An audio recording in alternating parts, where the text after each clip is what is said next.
3, 2, 1, 0. All engine running. Liftoff. We have a liftoff. For decades, the allure of space has had a grip on mankind. It's one small step for man, one giant leap for mankind. 500 million people watched man's first steps on the moon. El Paso and Danny Olivas did 2 missions in space, and soon anyone will be able to launch into space, and from all places, New Mexico. Tucked away in the middle of the desert among tumbleweeds and mountains lies Spaceport, America. The more than 700,000 square foot facility houses 2 futuristic buildings and a 10,000-foot runway.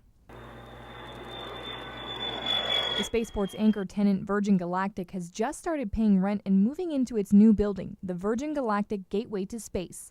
The company has sold more than 500 tickets for commercial flights into space at $200,000 a seat. That number is more than all the people that have ever gone to space up to this point in the history of mankind. So to think that that's one company, and you think in the future there'll be more companies, will be available to us and our children and our grandchildren. So it's pretty exciting to think it's the dawn of a new age of transportation. Spaceport and Virgin Galactic officials are relieved the state legislature passed an important piece of legislation. Spaceport officials say limited liability protection to spaceport parts manufacturers is crucial to keeping the spaceport competitive and bringing in new tenants. We really would like more tenants that actually live here, operate from here. It's also important for the state to have more economic development, bring more jobs to the state of New Mexico. Governor Susana Martinez has placed her support behind the spaceport. It's very important to create jobs and high-tech jobs, the kind of jobs that deal with aerospace and deal with kids that are interested in some of the higher tech stuff, and kids who are engineers, etc., that will be hopefully graduating from here, and they stay here because we do have those high-tech jobs available for them.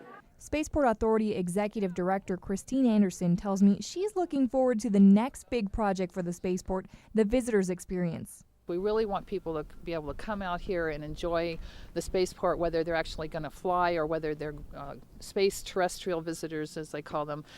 So we have lots of activities we're planning for families and kids, very interactive. A visitor center at the spaceport will feature interactive activities and a theater.